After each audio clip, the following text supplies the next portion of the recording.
mais ça nous détruit aussi. Sauvons-nous de cette génération perverse en acceptant Jésus-Christ comme Seigneur et Sauveur. Mais, docteur, dis-moi un peu. Maintenant, quel est le rôle de l'Église dans le temps que nous sommes? Emporté, enflé d'orgueil, aimant le plaisir plus que Dieu. Voilà ce qui caractérise les comportements. Abonnez-vous massivement. Le Gozala jamais déçu. Tant soit l'ouakane. Tellement l'ouakane. Atali sakabino, bisika nini. Aza memi la kabino. Dio Patro. Dio Patro TV. Dio Patro TV. Dio Patro TV. Abonnez-vous massivement. Abonnez-vous. Nous avons un dingue, nous avons sepé là. Nous avons un dingue, de temps en temps. Nous avons sepé là, nous avons sepé chaque ville. Dio Patro TV. Dio Patron TV. Donc Dio Patro TV, chaîne Yamikolo Kaka, donc on a des informations. Nyoso, la source. Et puis, en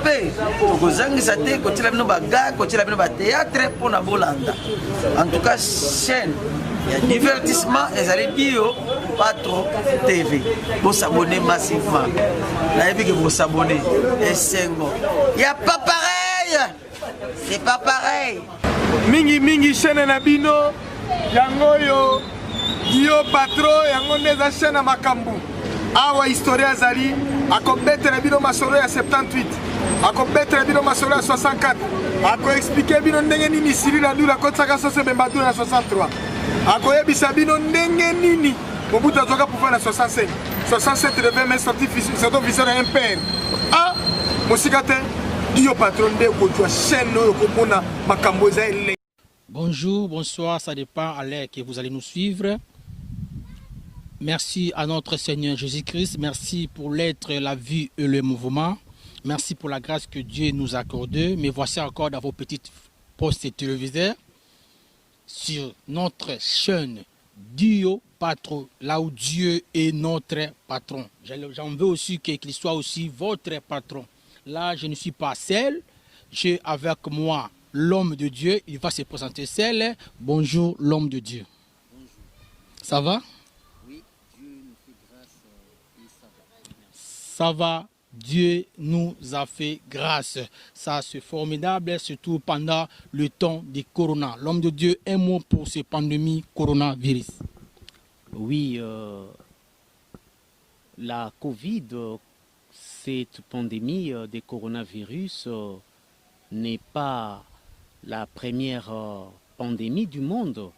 Depuis l'Antiquité, il y a eu beaucoup de pandémies, il y a eu de peste, il y a eu la tuberculose, il y a eu beaucoup de maladies et elle aussi vient s'ajouter sur la liste.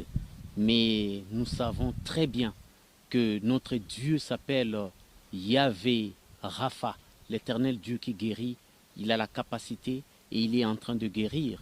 Nous n'avons pas peur du coronavirus. Cependant, nous sommes en train de respecter les mesures barrières et tout ce qui nous ont été donné comme consigne pour être en bonne santé et pour ne pas être contaminé.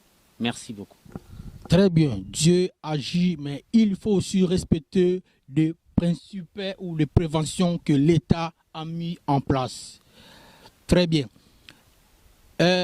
Docteur, là nous allons partager un grand thème qui s'intitule « Sauvons-nous de cette génération perverse ». Le vœu de mon cœur est que l'information soit propagée, l'information ou le message soit vulgarisé.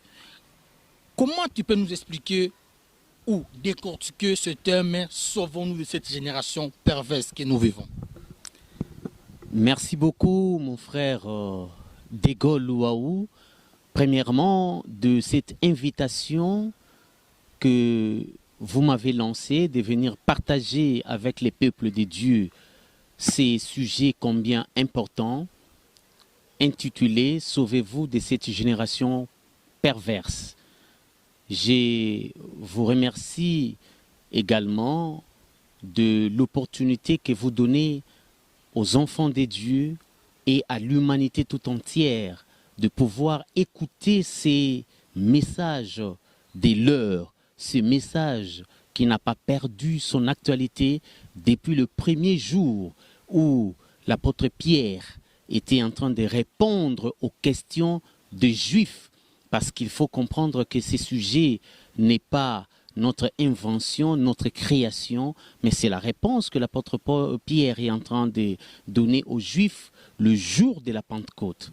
Ces jours-là, il y eut un grand bruit parmi tous ceux qui habitaient Jérusalem sur ce qui s'était passé dans la chambre haute. Et lorsque l'apôtre Pierre va prendre la parole, il va présenter le Seigneur Jésus-Christ comme celui qui a été crucifié, comme celui qui a été abandonné par la voie populaire, où ils ont choisi un meurtrier et ils ont laissé Jésus-Christ entre les mains de ses bourreaux pour être crucifié. Jésus crucifié, le 3e jour, il est ressuscité et 40 jours, le Saint-Esprit qui a été promis a été descendu sur les apôtres. Et ces jours-là, Pierre a pris la parole, il a parlé à tout le monde. Et après son discours, la Bible est en train de nous dire que les gens étaient frappés, ils étaient vivement touchés de son discours. Et ils lui ont posé la question, qu'est-ce que nous allons faire? Et Paul était en train de répondre pour leur dire, sauvez-vous de cette génération perverse. Bien-aimés, je voudrais vous dire là où vous êtes, vous qui nous regardez en ce moment-là, en ces moments-ci, que la parole que Pierre avait lancée, la réponse que Pierre avait donnée aux Juifs de cette époque-là, garde son actualité. Sauvez-vous de cette génération perverse. Et je peux même aller jusqu'à dire, sauvons-nous de cette génération perverse. Au fait, l'apôtre Pierre, lorsqu'il était en train de dire ces choses, nous les retrouvons parce qu'il s'agit de la parole de Dieu. Je ne peux pas parler sans lire. Il s'agit de la parole de Dieu dans les Actes des Apôtres. Et nous sommes au 2e chapitre de ces grands livres écrits par un des disciples importants de Jésus-Christ également, en la personne du docteur Luc. Luc était docteur en médecine et il avait fait de grandes recherches et après il va écrire ces livres importants qui retracent toutes les activités du Saint-Esprit à travers les apôtres. Nous sommes au 2e chapitre à partir du verset 37. L'apôtre Pierre est en train de dire, je lis ce qui a été écrit. Après avoir entendu ces discours, ils eurent le cœur vivement touché et ils dirent à Pierre et aux apôtres, « Hommes, frères, que ferons-nous » Pierre leur dit, « Répentez-vous et que chacun de vous soit baptisé au nom de Jésus-Christ pour le pardon de vos péchés et pour vous, vous allez recevoir le don du Saint-Esprit. Car la promesse a été donnée pour vous, pour vos enfants et pour tous ceux qui sont au loin, en aussi grand nombre que le Seigneur, notre Dieu, les appellera. » Et par plusieurs autres paroles, il est conjuré et les exhortait, disant, « Sauvez-vous de cette génération perverse. » Bien-aimés dans le Seigneur, et vous tous qui me suivez, ici, je ne veux pas parler seulement aux chrétiens. Je suis en train de parler à tout le monde. Je suis en train de parler à l'humanité tout entière, quelle que soit votre religion. Nous sommes dans une génération perverse. Et cette génération perverse a été décrite par Jésus-Christ lui-même dans l'évangile selon Matthieu au chapitre 24. Le Seigneur Jésus-Christ était en train de dire ceci. Ce qui arriva au temps de Noé arrivera de même à l'avènement du Fils de l'homme. Car aux jours qui précédèrent les déluges, les gens mangeaient, buvaient, se mariaient et mariaient leurs enfants. Et ils ne crurent pas à la parole de Dieu. avant l'avènement du Fils de l'homme également, les gens vont se laisser dans des plaisirs et vont abandonner la voie du salut. Mais l'apôtre Paul est encore en train de préciser le comportement des gens du temps de la fin. C'est ce que moi j'appelle la sociologie eschatologique, c'est-à-dire comment est-ce que les gens du temps de la fin vont commencer à se comporter. Là, Paul est en train de préciser en disant dans son épître à Timothée, c'est la deuxième épître au chapitre 3, il dit à Timothée, sache-le que dans les derniers jours, il y aura des temps difficiles.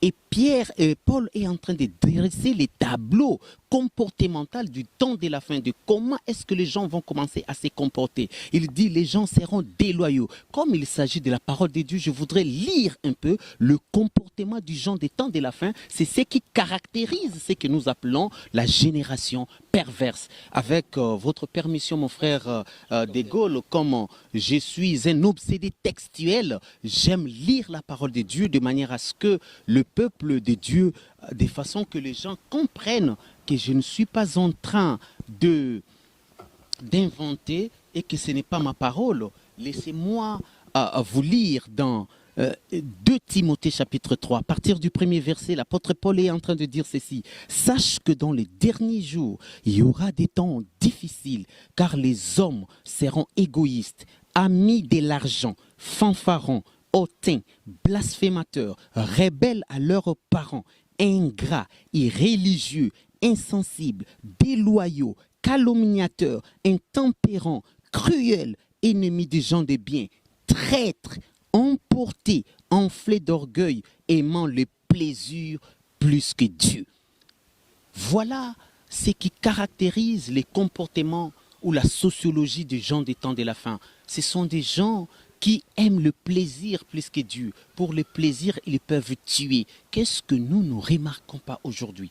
Aujourd'hui, nous sommes en train de voir des femmes qui sont en train de laisser leur mari à cause de l'argent qu'on leur présente par d'autres hommes. Sans raison fondamentale, elles brisent les mariages. Qu'est-ce que nous ne remarquons pas aujourd'hui? Les hommes qui sont en train de laisser leur famille pour aller suivre d'autres femmes, pour ne pas dire des jeunes filles, et ainsi, ils sont en train de briser même la famille, qui est l'unité centrale, l'unité de la société.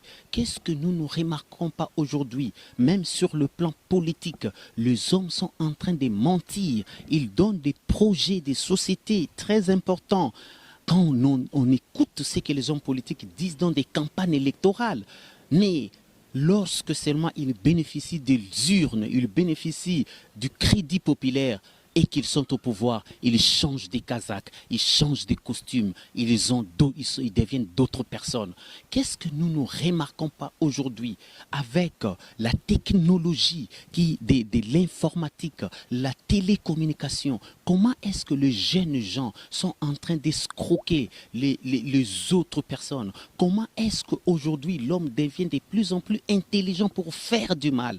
Et lorsque nous voyons cette génération qui est perverse, parce que la perversion ou la perversité, c'est le fait que quelqu'un encourage le mal ou encore il le fait lui-même. Nous sommes dans un monde où les gens sont en train d'encourager tout ce qui est mal. Nous sommes dans un monde aujourd'hui où les gens sont en train de faire le mal, où ils sont en train de bafouer toutes les normes d'éthique, des morales. Et de plus en plus, les hommes s'éloignent de Dieu. Ça, c'est ce que nous appelons la génération perverse. Et cette génération ne commence pas aujourd'hui. Dès le jour où le Saint-Esprit est descendu, le jour de la Pentecôte, l'apôtre Pierre considère toute cette période jusqu'à l'avènement du Fils de l'homme comme une génération perverse.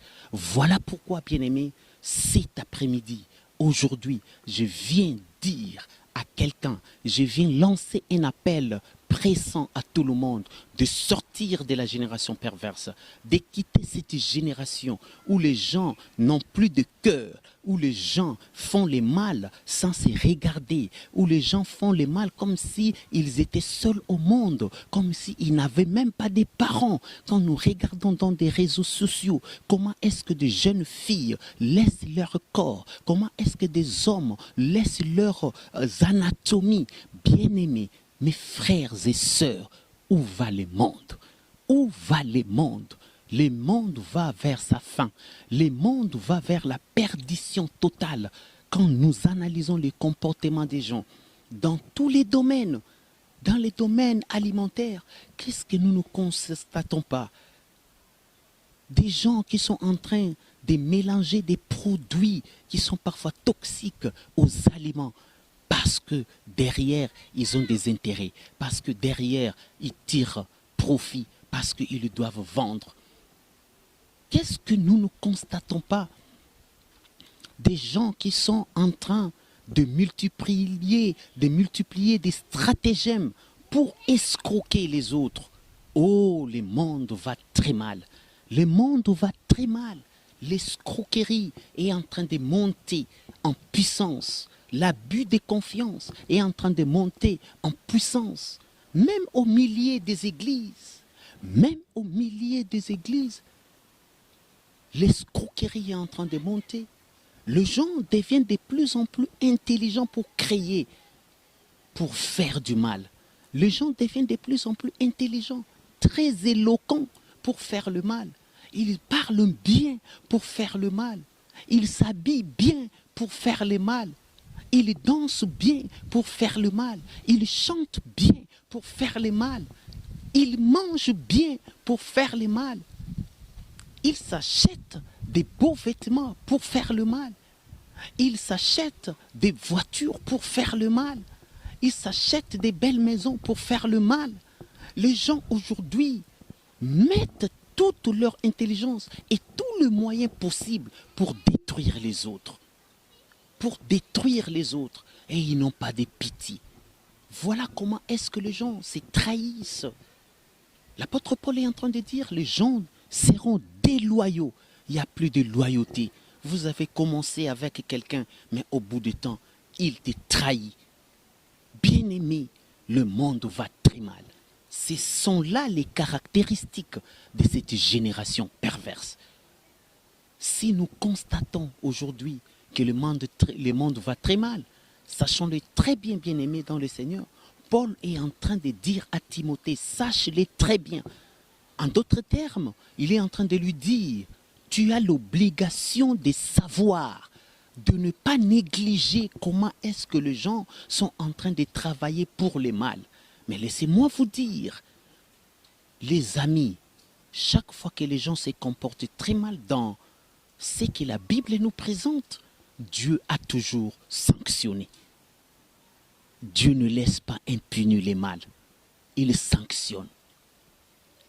Lorsque les gens se sont mal comportés à l'époque de Noé, Dieu avait sanctionné en envoyant le déluge. Lorsque les gens se sont très mal comportés à Sodome et à Gomorrhe, à l'époque de Lot, Dieu avait sanctionné.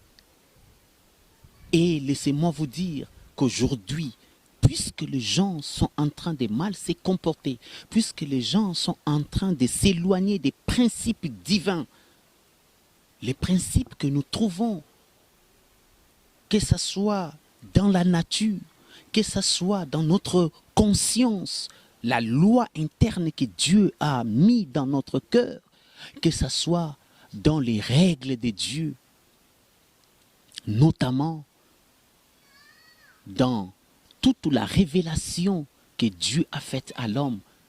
Il avait donné de règles et des principes que vous pouvez appeler 10 commandements, que vous pouvez appeler comme vous voulez. Dieu avait dit de ne pas tuer. Aujourd'hui, les gens sont en train de tuer. Dieu avait dit de ne pas convoiter la femme d'autrui. Regardons comment est-ce que de mariage se disloque, parce qu'il y a certains qui convoitent les mariages, le conjoint, le couple des autres. Dieu avait dit de ne pas voler. Regardez comment est-ce qu'aujourd'hui le monde se laisse et se lance dans le vol. Non-respect du bien d'autrui. Et les gens mettent tout le moyen possible pour voler, pour arracher aux autres leurs biens, leurs propriétés, leurs héritages, Et les gens utilisent des muscles même, utilisent des armes même pour arracher le propriétaire de leurs biens. Bien-aimés dans le Seigneur, et vous tous qui me suivez, je suis en train de vous dire que nous sommes dans une génération perverse. Très bien. Docteur, merci. Comprenez que lui, c'est un docteur de la parole. Mais, docteur, dis-moi un peu, quelle est la différence faites-vous entre la génération dont Pierre est en train de parler et la génération que nous sommes? En fait, sur le plan de la révélation de la parole de Dieu, il n'y a pas de différence entre cette génération dont parle Pierre et cette génération où nous sommes, dans le sens que Pierre, en tant que juif qui comprend les signes des temps, il était au courant qu'avec la venue du Saint-Esprit, avec la venue du Mashiach, qui est Jésus-Christ de Nazareth, que nous sommes déjà entrés dans le temps de la fin. Cependant, Paul est en train de préciser maintenant, lorsque Paul dit le temps de la fin, il est en train maintenant, Paul, décortiquer les moments d'avant l'avènement du Fils de l'homme, c'est-à-dire les moments qui doivent précéder l'enlèvement de l'Église. Donc nous sommes toujours au temps de la fin. Cependant, ce temps de la fin est tellement long ou est tellement différencié en étapes et que maintenant nous sommes dans la dernière étape, l'étape où Paul était en train de dire à Timothée, sache que dans les derniers jours, il y aura des temps difficiles. Là, nous sommes dans le dernier virage des temps de la fin. C'est-à-dire, dans le long, nous sommes dans les temps de la fin en tant que temps eschatologique à partir de l'arrivée du Mashiach jusqu'à l'enlèvement de l'Église et à la fin du monde, qui est la fin de toutes choses, du règne humain. Par contre, le temps de la fin dont Paul parle, où nous sommes en plein pied, il s'agit des prémices de l'enlèvement. Il s'agit de la dernière phase avant l'enlèvement de l'Église. Très bien. Docteur, maintenant, le temps que nous sommes, est-ce que la technologie avancée ou la science peut aussi influencer cette génération dans le mauvais chose, dans la déloyauté? Exactement. Parce que dans ces temps de la fin, la Bible est aussi en train de stipuler dans les livres de Daniel que dans les derniers jours, l'intelligence des gens s'augmentera. Et lorsque l'intelligence de l'homme augmente, il s'agit du domaine de la science et de la technologie. Et par la science et la technologie, l'homme est arrivé à faire des grandes prouesses, notamment dans plusieurs domaines. Nous sommes en télécommunication, où nous voyons l'Internet aujourd'hui. Nous sommes dans la médecine, où nous voyons aujourd'hui, on est en train de créer des organes, des organismes plutôt que nous appelons des OGM, des organismes génétiquement modifiés. Aujourd'hui, avec la technologie et la science, l'homme a la capacité de changer la coloration des choses. L'homme est arrivé à modifier ce que l'homme ne pouvait pas hier changer. L'homme est arrivé à aller au-delà même de la Terre pour aller dans d'autres planètes. Donc aujourd'hui, la technologie a évolué et cette évolution a donné de l'impact dans le comportement des gens. Hier, nous avions les téléphones sans fil qu'on appelait les TSF. Mais aujourd'hui, nous avons les téléphones qui est mobile, où l'homme peut se déplacer, où aujourd'hui nous avons même dans les téléphones la possibilité de se communiquer visuellement, alors qu'il y a 20 ans, on ne pouvait pas communiquer visuellement, on ne se voyait pas dans les téléphones. Aujourd'hui, les téléphones enregistrent des informations, enregistrent des audios, enregistrent des vidéos. Et par cette évolution, l'homme a trouvé dans son mal, dans son avancée de faire le mal, dans son avancée de détruire, a trouvé un appât, a trouvé une possibilité de détruire l'autre en utilisant la technologie, a trouvé la possibilité de détruire l'autre en utilisant les moyens que la science lui donne aujourd'hui, les moyens que la technologie lui donne aujourd'hui. Voilà pourquoi nous devons faire très attention avec cette évolution de la technologie, avec cette évolution de la science où l'homme les utilise pour détruire son prochain. C'est ce que nous appelons la génération perverse, la génération où l'homme met les moyens scientifiques, met les moyens technologiques pour détruire son semblable. Bien-aimés, sauvons-nous de cette génération perverse. La technologie avance, c'est bien, mais ça nous détruit aussi. Sauvons-nous de cette génération perverse en acceptant Jésus-Christ comme Seigneur et Sauveur. Mais, docteur, dis-moi un peu, maintenant, quel est le rôle de l'Église dans le temps que nous sommes? L'Église a un rôle prophétique pendant cette période. Voilà pourquoi d'abord, lorsque le Seigneur Jésus-Christ est en train de parler à Pierre pour annoncer les débuts de l'Église, il lui dit, « Toi Pierre, sur toi je bâtirai mon Église, et les portes des séjours des morts ne prévaudront point contre elle. » C'est-à-dire, l'Église, par son essence, son nom, provient du grec ecclésia, ek veut dire être en dehors, c'est-à-dire sortir d'eux.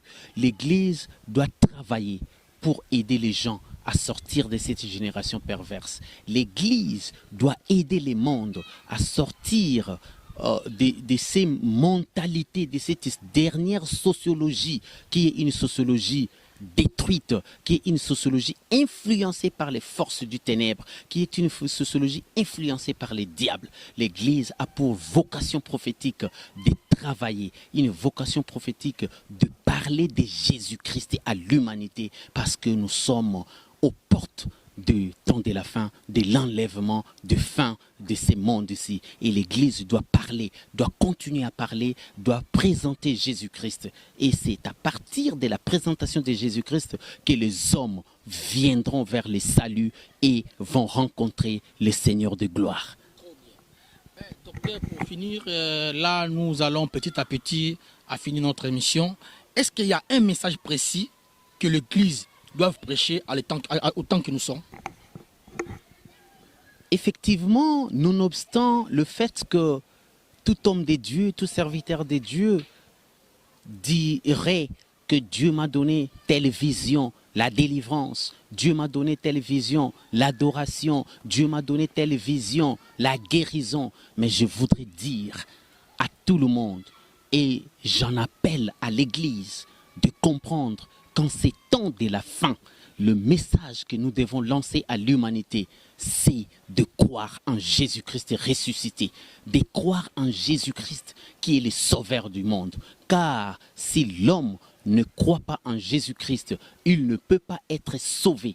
Dans Actes des Apôtres, la Bible dit, il n'y a aucun nom qui nous ait été donné dans le ciel et sur la terre par lesquels nous pourrons être sauvés. C'est le nom de Jésus. Et Jean 3,16 dit, car Dieu a tant aimé les mondes qu'il a donné son Fils unique, afin que quiconque croit en lui ne périsse point, mais qu'il ait la vie éternelle. Et Jésus-Christ lui-même était en train de dire, nul ne peut venir au Père que par moi.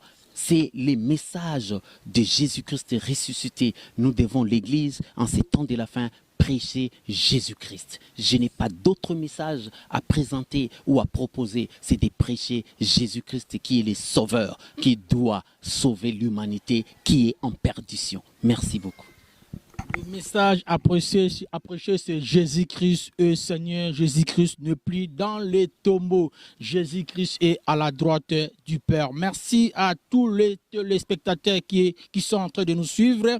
Et je salue Bandeko Nyonso au Bazan à Turquie. Je salue Bandeko Nyonso au Bazan à Grèce. Kolandeko Frank Lampard. Le Kolandeko Jires Kasi. Le Kolandeko Gishana Firenze. Merci pour notre soutien à Bino pour que émission au Eleka. Merci na Charlie Poutou pour la cotisation. Merci pour notre soutien à Bino pour que tout ça la moussala. Sauvons-nous de cette génération perverse.